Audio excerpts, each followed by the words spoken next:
Good afternoon. This is Rich Nelson with Allendale, covering the wrap-up commodity comments. Today is Tuesday, January 10th of 2011 here.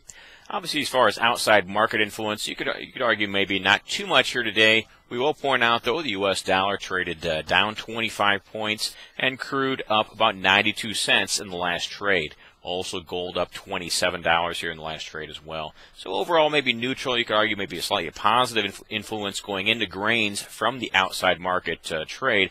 However, for the most part, this grain market is done making its move for right now, and looks like it's stuck in neutral until we get the big Thursday morning reports. Keep in mind, there's actually 4 separate reports that USDA will be discussing and releasing at 7:30. As far as corn, we've got no change as far as the last trade here to speak of. This was a very low volume session. We did see funds pick up. We're said to purchase about 4,000 contracts. For soybeans, down 1 cent. This is after spending much of the day here in lower territory.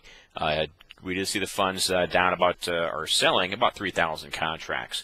Over on wheat, same story here. Quiet trade, down 2 cents there for the Chicago March contract. Funds were said to be sellers, so about 1,000 contracts. So quiet volume across the board.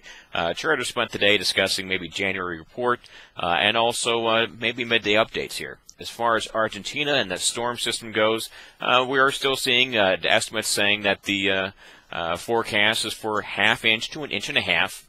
Anywhere, and that runs from Monday afternoon through tonight, and may even argue into Wednesday morning. So the forecasts are not changing yet. Right now, we're just simply watching the radars and seeing what the what's actually coming down.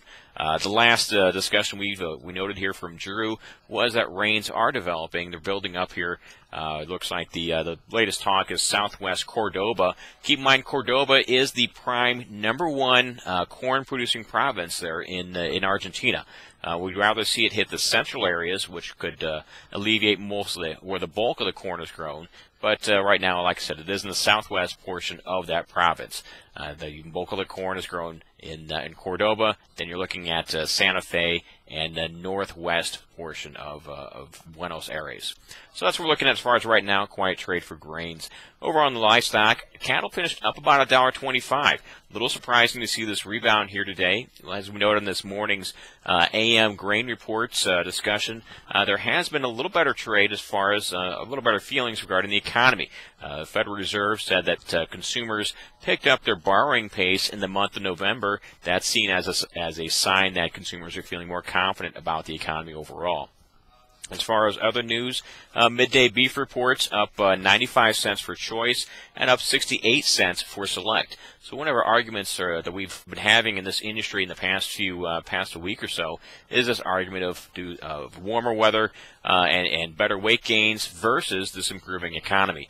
So for the most part, the warmer weather has been the winner as far as the argument, but we wonder now, are we reaching price levels which are low enough to attract buyers? In other interests, as far as cash cattle, last week we traded about $121 for an average price from Kansas down through Texas. We see that bids and offers are both very wide away from each other. $3 higher for asking prices, that's $124. Packers only bidding $118. So there's still, in fact, a $6 total difference between the two. Looks like we're going to have a standoff probably until Thursday afternoon, more likely until Friday, to get any type of action going for the cash cattle side. For hogs, we did trade up 92 cents for the Feb contract. Keep in mind here, this market has done very well as far as the cash markets. Cash hogs are making that move we discussed here in the past few weeks. So we do have this seasonal move higher, which is going on in the cash hog market. And right now, traders are realizing that the February contract did not hold enough premium to the current cash hog trade.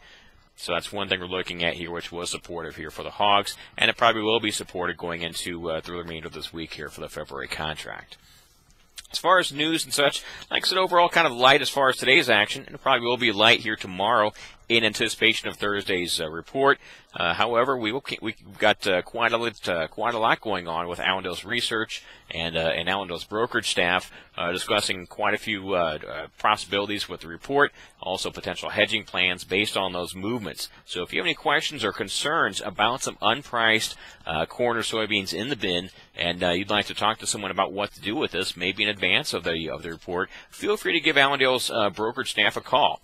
They're available here at 1-800-262-7538. So we keep in mind we have this going on. We've got marketing plans, and also we are preparing for that January 20th and 21st conference. And as we noted for many times here, if you don't have a ticket yet, get yours lined up. 1-800-262-7538. This is Rich Nelson. Have a good trading day and a good trading week.